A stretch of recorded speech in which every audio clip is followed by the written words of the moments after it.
Halo teman-teman, perkenalkan aku Kay, aku dari Prodi Bimbingan dan Konseling. Dan di sini aku bersama narasumber aku. Halo, nama aku Avan. Ya, di sini kita bakal membahas podcast yang ada hubungannya dengan gangguan mental. Oke, Kak Avan gimana kabarnya? Kabarku alhamdulillah baik. Ya baik, saya juga baik ya teman-teman. Kalau boleh tahu kesibukannya apa Kak Avan akhir-akhir ini? Aku kesibukannya tuh hari-ini tuh sering mengerjakan tugas proyek dari dosen. Tugas proyeknya itu kebetulan UAS kan ya? Iya, UAS benar. Ya, kalau boleh tahu tugas proyeknya itu kayak gimana sih Kak? Ada yang menghitung kode, algoritma kode, terus logika kode dan lain-lain. Masih banyak lagi. Kakak itu semester berapa sih kok bisa dapat materi yang kayak gitu? Aku semester 5. Semester 5, udah semester tua guys. Bisa masuk aja ya Kak ke pertanyaannya. Iya, boleh. Jadi Kakak boleh tolong ceritain sedikit tentang aktivitas Kakak akhir-akhir ini nggak Kak? Aku aktivitasnya hari ini tuh sering mengerjakan itu proyek dari dosen. Terus juga kadang bermain game gitu. Kakak juga kalau boleh tahu alasan apa sih yang bikin kakak yakin buat masuk ke podcast aku di hari ini? Aku ingin berbagi sekaligus mewakili untuk orang-orang yang keadaannya sama seperti aku yang susah untuk berkomunikasi gitu. Juga kakak ini berarti kan, mohon maaf ya Kak, berarti pernah mengalami gangguan mental kan ya Kak? Iya. Berarti pertama kali kakak sadar kalau kakak terkena gangguan mental itu kapan sih Kak? Itu waktu terkena tekanan itu tugas dari proyek dosen yang saking banyaknya itu. Jadi kayak aku nih otomatis tertekan banget. Oh jadi karena tugas proyek itu kakak sadar kalau kakak tuh terkena gangguan mental Kak? Boleh diulangin? Karena tugas proyek itu yang bikin kakak sadar kakak terkena gangguan mental? Iya. Kalau boleh tahu itu terjadi pada saat apa nih Kak? Semester berapa gitu? Semester 5. Semester 5 berarti baru kemarin banget. Iya, itu kan otomatis aku kaget kan. Karena kayak langsung wah, ini kok dipres langsung gitu. Kalau boleh tahu juga tanda-tanda atau gejala apa sih Kak yang awal mula muncul pada saat kakak terkena gangguan mental? Aku sering mengalami itu pusing, terus makannya nggak teratur, juga sering mual karena itu makan tadi nggak teratur. Oh jadi karena kakak disibukkan dengan segala tugas dan pikiran gitu, kakak jadi pola hidupnya berantakan gitu ya Kak? Iya. Karena kesibukan itu ada hal buruk yang menimpa kakak atau enggak sih Kak? Aku tuh setiap beraktivitas tuh sering terganggu gitu, sering berantakan. Kayak aku telat melakukan sesuatu yang seharusnya itu aku lakukan. Terus juga kadang tidurku kurang nyenyak gitu juga. Terus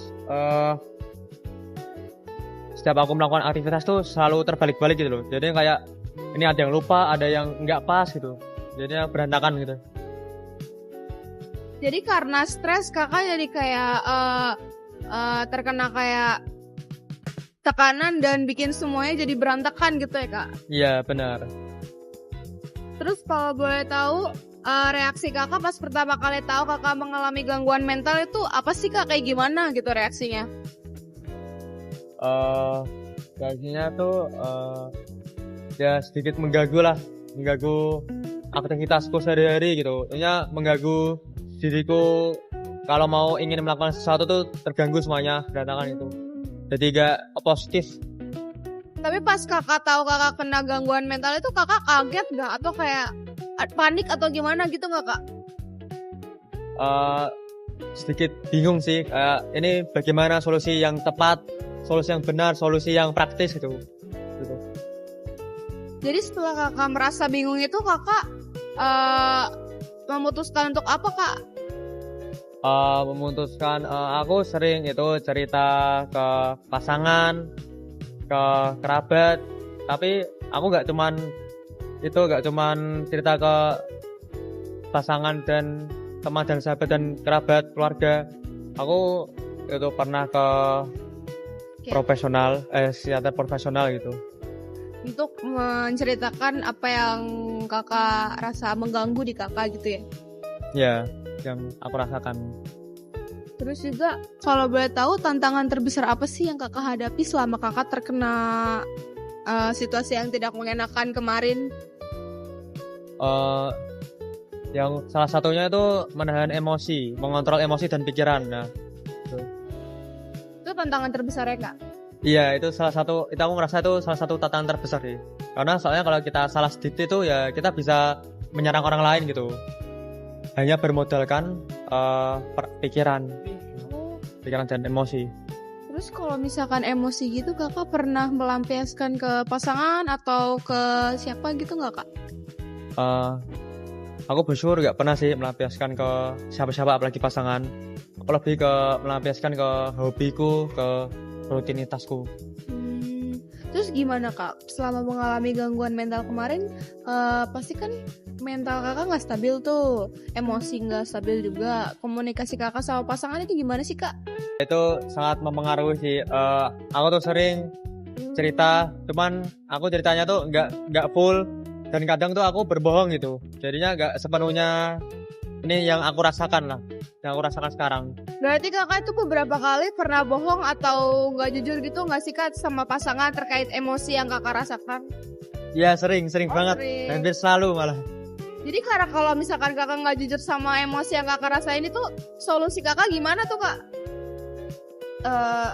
Tadi kan kakak bilang emosi gitu kan. Nah, kalau misalkan kakak lagi nggak bisa jujur ke pasangan kakak atau ke teman kakak atau ke keluarga kakak, itu gimana sih cara kakak ngatasinya? Solusinya apa kak? Solusinya aku sering bermain hobi ya.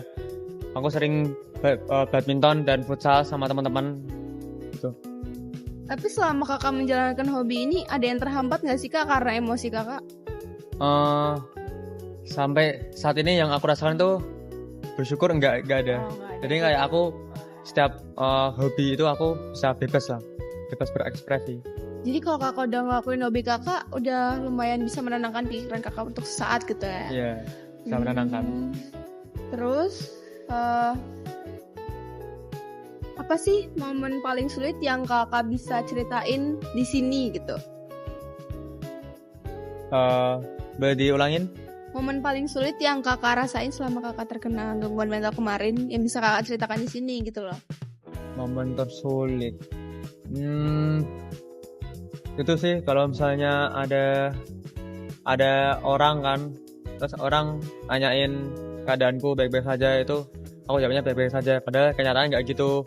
Dan juga kalau misalnya ada orang yang tahu keadaanku gitu kan, itu aku sering mendengar tuh mereka tuh pada bilang kayak alay, lebay, terus lemah, berlebihan gitu. Jadi momen tersulit kakak itu ketika kakak harus nggak apa-apa padahal aslinya nggak apa-apa di depan orang lain betul. gitu ya. Kalau misalkan kakak itu kan berarti sama aja kakak bohong sama perasaan kakak sendiri gitu kan kak? Itu sedikit nah, berarti itu juga bisa menjadi penyebab kakak menjadi berubah mood gitu nggak sih kak? Iya. Iya. Terkadang moodku bisa berubah gitu. Dulu kalau boleh tahu juga dukungan yang paling bisa buat kakak jadi merasa lebih baik itu apa sih kak? Pasangan sih, apalagi pasti pasangan yang terbaik buat kita gitu. Pasangan dukungnya kayak gimana kak? Dukungannya kayak semangat gitu, terus kamu pasti bisa, kamu harus percaya ada jalan, harus ada proses buat sembuh gitu, buat baik-baik saja gitu. Berarti kalau boleh tahu, kakak lebih dulu cerita ke pasangan kakak atau ke pihak yang profesional kak? Profesional. Aku itu pernah ke pihak profesional, terus aku menceritakan keadaanku ke pihak profesional itu, Gimana keadaanku dari pagi, siang, sore, malam, terus keadaan yang berlanjut, terus tekanan dan lain-lain gitu yang membuat aktivitasku tuh terganggu. Berarti kakak awalnya tuh cerita ke pihak profesional dulu ya, baru ke pasangan. Iya, betul. Kalau boleh tahu, respon lingkungan sekitar kakak pas tahu kakak terkena gangguan mental itu kayak gimana kak responnya? Ada yang positif, tentunya ada yang negatif, ada yang positif lah. Nah, salah satunya yang positif ini aku nyebutin yang positif aja ya. Salah satunya yang positif tuh ya kasih semangat gitu, terus ngajak main, kalau misalnya ayo Van kita main ke pantai atau kemana gitu, buat refreshing gitu. Kalau yang negatifnya gimana kak? Tapi aku sebutin satu aja ya. Iya. Nah, Contohnya aja. negatifnya tuh salah satunya tuh contohnya tuh kayak nggak ada yang mempedulikan lah. Nah, aku tuh sering dianggap lemah, jadinya kayak teman-temanku, orang-orangku sekitar tuh kayak nggak mempedulikan, kayak oh ya udah deh, salah siapa lemah gitu, salah siapa nggak kuat gitu, jadinya kamu urus sendiri aja gitu. Jadi karena kakak terkena gangguan mental, mereka tuh menyalahkan mental kakak yang kayak gitu ya kak? Iya betul, seringnya seperti itu, menyalahkan mental aku, terus menyalahkan akunya juga gitu. Nah gitu tuh guys, banyak banget orang-orang yang masih menganggap ke gangguan mental itu masalah sepele. Itu karena kita yang lebay lah, inilah atau apalah gitu. Padahal enggak ya guys. Gangguan mental itu terjadi karena ya memang kita berada di keadaan yang sulit dan butuh bantuan yang profesional. Terus kalau boleh tahu, apa sih alasan yang bikin kakak mau buat cari bantuan ke orang yang lebih profesional gitu? Kita nih nggak selalu bergantung sama orang-orang sekitar. Nah, kita nih butuh sosok orang yang profesional yang bisa menangani di bidangnya tersendiri. Salah satunya ini tentang kesehatan mental gitu. Oh, berarti karena kakak udah nggak menemukan jalan lain lagi, jadi kakak mutusin untuk ke pihak profesional gitu ya kak? Iya begitu, seperti itu. Terus juga tadi kan kakak sebutin tuh kakak pernah dapat kayak stigma atau perlakuan gak buruk dari orang lain gitu kan. Itu kakak, reaksi kakak gimana sih pas dibilang atau pas dengar kayak gitu dari orang lain? Ya, aku berusaha buat kuat sih, kayak olah mungkin kata-kata mereka tuh bisa buat aku motivasi, buat aku terus positive thinking agar aku bisa segera pulih dari gangguan mental ini. Berarti itu juga tapi bisa menyebabkan mental kakak semakin down lagi nggak sih kak? Kalau perkataan yang kayak gitu? Bisa diulangin? Perkataan yang kayak gitu tuh bisa membuat mental kakak lebih down lagi nggak sih kak? Aku berusaha enggak. Oh berusaha enggak. Tapi pada nyatanya iya atau enggak kak? Sedikit. Oh iya. Sedikit.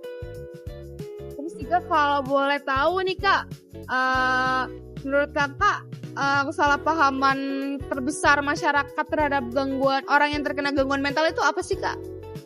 Kesalahpahamannya kayak mereka tuh menganggap tuh hal sepele gitu, kayak gitu aja, kayak dipermasalahin gitu.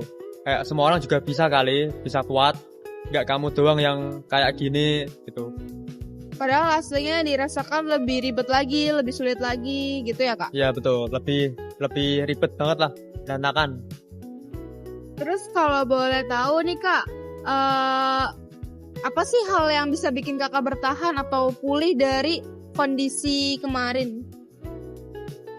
Aku punya salah satu rutinitas tuh naik gunung, jadinya kayak aku kalau misalnya lagi kumat-kumatnya gitu deh, aku naik gunung gitu, tipis-tipis buat mengurangin kan itu.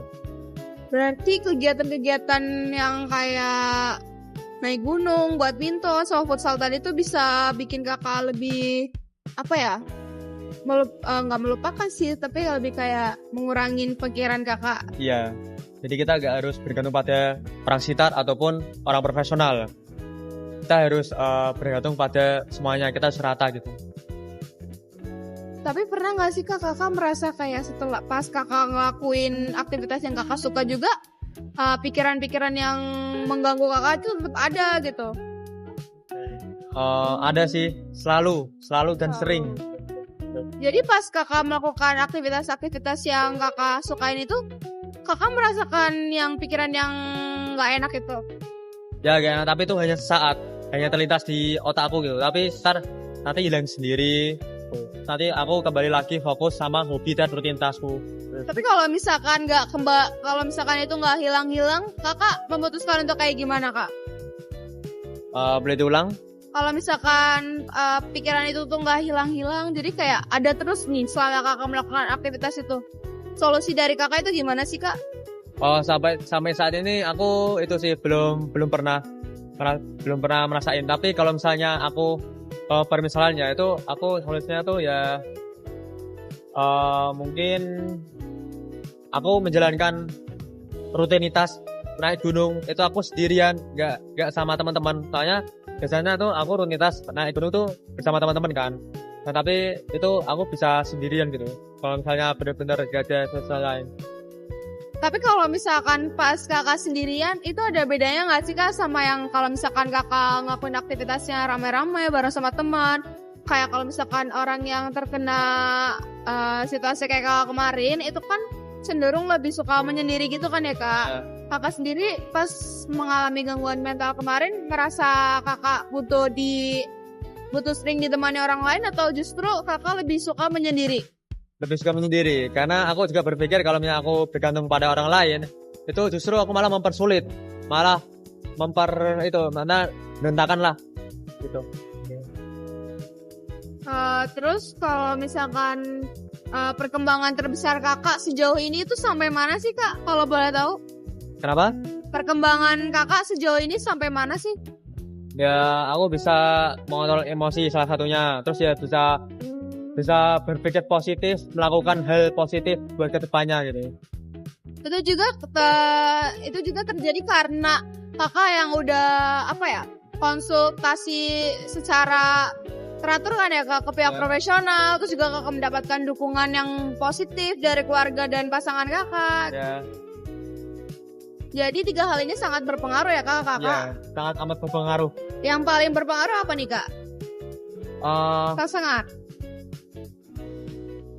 Pasangan bisa. Pasangan. Tapi kembali lagi ya pasti 3 itu. Kan tadi aku bilang kayak harus seimbang gitu lah, harus sama rata gitu. Gak boleh ada yang berat satu, gak boleh ada yang ringan satu gitu. Terus kalau boleh tahu, selama perjalanan kakak mengalami gangguan mental ini tuh, pelajaran yang bisa diambil apa sih kak? Aku pelajaran yang bisa ambil itu aku bisa sedikit sabar, bisa menjadi kuat, terus bisa terus semangat, lanjutnya semangat, terus percaya proses kalau itu bisa lekas membaik keadaanku.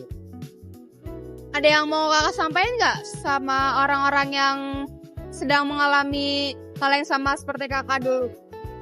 Ada. Tentunya buat orang-orang yang sama seperti di posisiku itu tetap semangat aja. Intinya tetap semangat lah. Kalau nggak semangat ya kita nggak bisa melanjutkan untuk kedepannya gitu. Ini semangat, terus percaya kalau kita ini pasti ada solusi secepatnya, ada solusi yang terbaik buat diri kita sendiri gitu, untuk menjadi lebih baik. Dan jangan lupa ya guys, untuk kalian yang masih terjebak di posisi itu, kalian juga jangan lupa untuk lebih sayang sama diri kalian, dan jangan lupa untuk rutin berkonsultasi kepada pihak yang profesional. Terus juga kalau boleh tahu nih kak, orang-orang di sekitar tuh lebih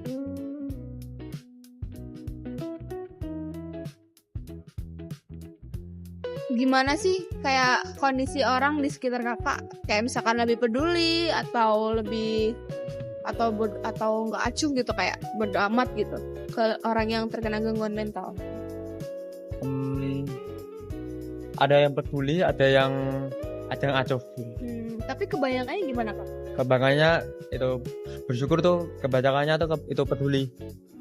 Jadi karena kakak itu dikelilingi orang-orang yang positif dan support kakak, makanya kakak bisa pulih secara lebih cepat gitu ya kak? Iya, itu. Oke, penutup kita tanya gimana sih satu hal yang kakak pengen ubah tentang cara masyarakat memandang orang yang terkena gangguan mental? Kita harus saling menghormati dan menghargai sih tentunya, dan juga ya jika ada seorang yang ingin bercerita ataupun ingin meminta bantuan, sebisa mungkin kita kita lakukan, dan kita harus lakukan itu dengan perasaan yang ikhlas gitu. Ya kita sesama manusia itu bisa saling membantu satu sama lain seperti itu. Terus juga Kak nih Kak yang terakhir ada nggak sih hal yang belum sempat Kakak ceritakan tapi mau Kakak sampaikan di hari ini? Udah gak ada sih, udah cukup ya. Oke, udah cukup. Oke guys, sekian, terima kasih yang sudah menonton. Mohon maaf jika ada salah kata. Bye.